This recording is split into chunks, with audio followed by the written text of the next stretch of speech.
Very few fandoms have suffered the way DC fans have suffered. Now, it's not my intention to come here today and give you a breakdown of how the DCEU began and how the DCEU ended. Today, I'm answering a question that has been asked one too many times. Is it over for DC fans? Hi, I'm Tomiwa, and I love to share my takes on film, television, pop culture, books, you name it. I believe James Gunn is the perfect person, the perfect candidate, the perfect individual to lead DC out of obscurity and into this new era. James Gunn is a man who knows what he's doing. I mean, he has given the world Guardians of the Galaxy, Suicide Squad, Watchmen, PEACEMAKER, all these projects, banger after banger after banger. Let's get into it.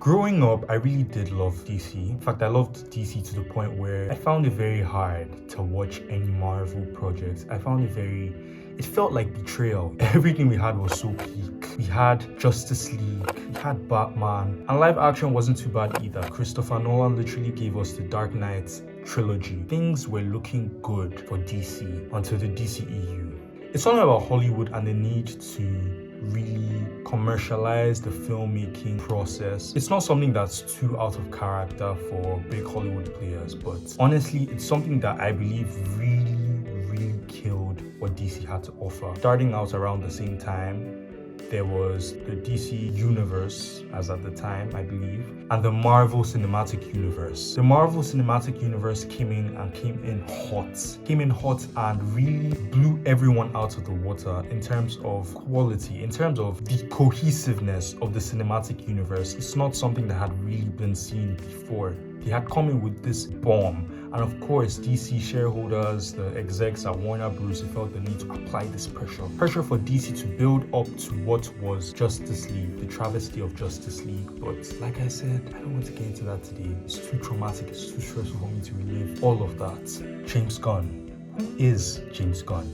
James Gunn is the co-chairman and CEO of DC Studios, position he shares with Peter Safran. And honestly, I don't believe there's a better candidate to drive DC forward, to really fix the mess that is DC. I'm glad the CW has been discontinued, that's one thing. It's a very hot take of mine, but it shouldn't be a hot take. CW shows never of that really high caliber quality. Maybe with Arrow, maybe with The Flash, but of course things were known to have gone downhill. To this day, I do not know how The Flash ended. The last couple of seasons, I had tuned out completely. But of course, there were the one-off gems like Black Lightning, like SUPERGIRL. James Gunn is a man whose track record speaks for itself. Yet there was this doubt, this opposition to his capacity to handle this role. Why? Why doubt this man's track record? One thing about James Gunn, he's a comic book geek and he does have this passion for what source material is, the actual comics, and that channels its way into his manner and his approach to the quality of the project, his insistence on seeing a complete screenplay before a project is even greenlit. I feel like as DC fans, it's become very normal to scrutinize and criticize and pick things apart.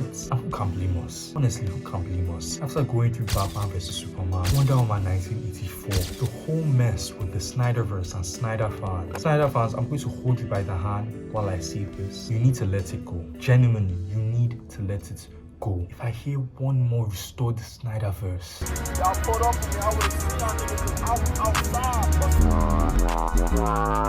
outside. Genuinely, you need to let it go. It's been years. And even going back to look at these projects, how many of them are objectively good? Quickly. Answer quickly. I need these people to really sit down and look at things objectively and ask themselves the objective question. Was Zack Snyder's vision something that could have carried an entire franchise? Now, it's not my intention to bash Zack Snyder himself. He's not an altogether terrible filmmaker. I mean, this guy gave the world the 4-hour-long Zack Snyder's Justice League, which was not bad, to say the least. And furthermore, he did give us Twilight of the Gods, which was pretty decent if you ask me. It's just that Man of Steel genuinely did not need to be that gritty. Fine, there's different comics. Fine, there's different iterations. But Superman is supposed to inspire hope.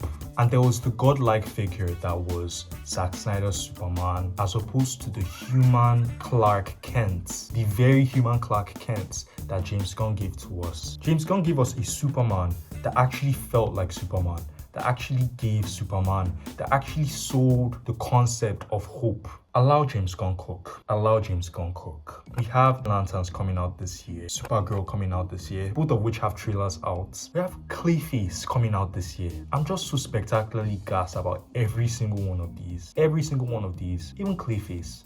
If you know me, you know I'm not a fan of the horror genre, but I'm going to be seated anyways because it's looking good. Things are looking up for once for DC fans, or at least they were. At least they were. The situation with Paramount and Warner Bros. Has me shaking in my boots, so to speak, because it's just that with all the speculation that Paramount is going to be very heavily government influenced, and James Gunn being a very vocal, verbal person about his beliefs and his satire and his not so subtle criticism, there may come a time where those frictions will become too hot to handle and he may be pressured to resign. If that day ever comes, I genuinely do not know what I would do. The DCEU is something that was plagued by confusion, by this and then that, by that and then this. So it's refreshing to see that there's someone as no nonsense when it comes to quality as James Gunn at the helm of things. It's refreshing, it's invigorating. It makes you feel like there's some hope, you know? Like DC has never been so back. We have never been so back. We still have the Waller series to look forward to. Let that sink in. Let that actually sink in. The concept of Viola Davis and possibly Daniel Brooke, because of course that's her daughter.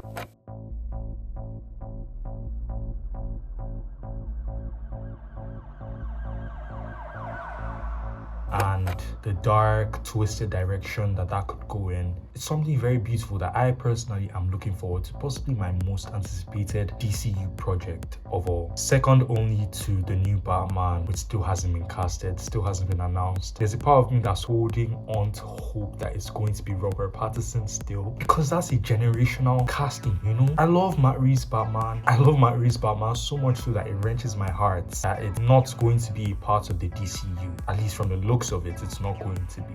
Hopefully something happens, somebody's heart is touched. Matt Reeves, please. James Gunn, please.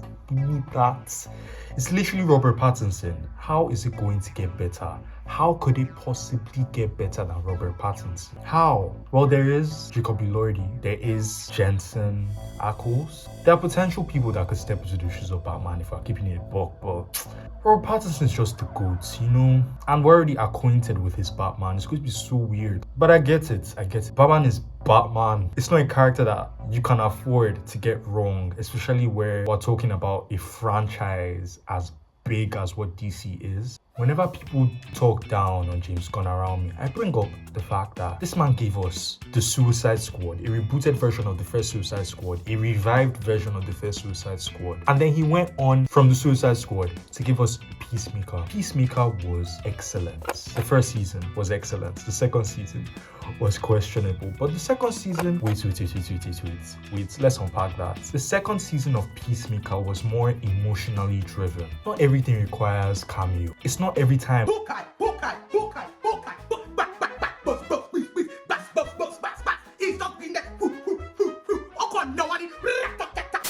I can't lie, the second season of PEACEMAKER was something that had a lot of hearts. But when you are truly who you are, Chris Smith, what happens? Chris, what happens, man? Nothing. You touch people, man. I believe in miracles because of you. I saw an eagle hug a human. I know who I am because of you. And I loved how it tied into Superman with Rick Flag and his personal quest for revenge, getting back at Christopher Smith. I'll try to keep this as spoiler-free as possible. I'll try to keep this bit as spoiler-free as possible because I do want you guys to go see PEACEMAKER. The alternate dimension that was introduced at the end of PEACEMAKER. The concept of that tying into Man of Tomorrow kind of has my blood pumping because there are so many directions they can go in with that. We have gotten confirmation that the Superman sequel is coming in 2027. Considering what Nicholas Hoult gave us as Lex Luthor in the first film, it's looking so good for DC right now. So my envy is a calling. It is the sole hope for humanity because it is what has driven me to annihilating you. 1A! 1A! 1A! 1A! 1A! 1A! Hats off to the casting department for giving us both Nicholas Hoult and David Corenswet, because these are just two perfect castings, I can't lie. Looking at David Corenswet, the first time I saw this guy, it was either Hollywood or in The Politician, but at first glance, I knew I was looking at a star. And while watching these shows, it did come to my head, I'm like, bro, if they were ever to replace Henry Cavill, this would be the perfect guy. Look at life. Look at life. I love good news. Love good news. I just love good news. Long story short, if James Gunn goes, there is no saving DC. If James Gunn goes, it is a wrap. Curtains closed. That's all, folks. It is so over for DC and for DC fans. Well, maybe not DC fans. There will always be fans. But in terms of cinematic scale, in terms of the TV shows, in terms of the general public, if James Gunn goes anytime soon, let me rephrase my words. If he goes anytime soon, it is a wrap for DC. Right now, more than ever, we need structure, we need stability, we need projects that are of good quality and that do make cohesive sense. Not everyone from the DCEU is going to be re-imported into the DCEU, and that's understandable. There's the fact that there are two generational castings, Margot Robbie as Harley Quinn, Jason Momoa as Aquaman. I don't think these two can be recast as perfectly. I can see how it would be quite a challenge recasting these two, but we've already seen Jason Momoa as Lobo. We already know this guy is going to be amazing. It's coming out later this year, SUPERGIRL, and I am ecstatic. Margot Robbie as Harley Quinn though, there's no replacing that woman. There's no replacing that woman.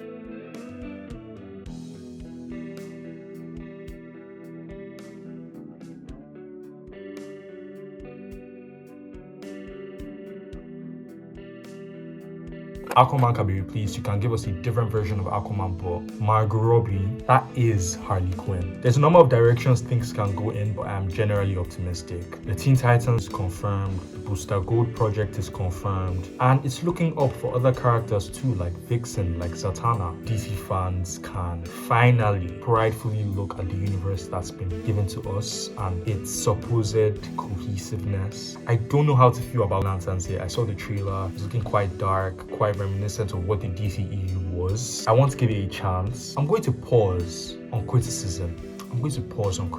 Because Stargirl was a show that at first glance looked weird. It's a show that at first I struggled to take seriously, that I had a lot of questions about, but actually watching that show, I was blown away. And with the Lantern show, the markers of excellence are there. I can't even lie. It's just a bit depressing that we hardly saw any green. We hardly saw that popping green, the actual color, you know? Do you guys think The Rock is going to squeeze his way into the DCU again? Probably not. The man's aligning himself with more artistic projects right now, and I love that for him, to be honest. I love the way the trajectory of that man's career is looking. Let's just hope he sticks with it. Did you agree with the things I said, or did you not? Comment below. Tell me something in the comments. What are your own fears and projections for the DCU? Let me know in the comments. If you did enjoy this episode, give a like, and of course, subscribe. It's important. You guys want to see this face. If you want to keep hearing this voice, you need to subscribe. Encourage me. Keep me going, you know? These are the things we're talking about. Rise by lifting others. Lift me by subscribing. Tell a friend to subscribe to Tomiwa'S Takes. And don't forget to follow me on my social. It's been me and it's been real. Bye.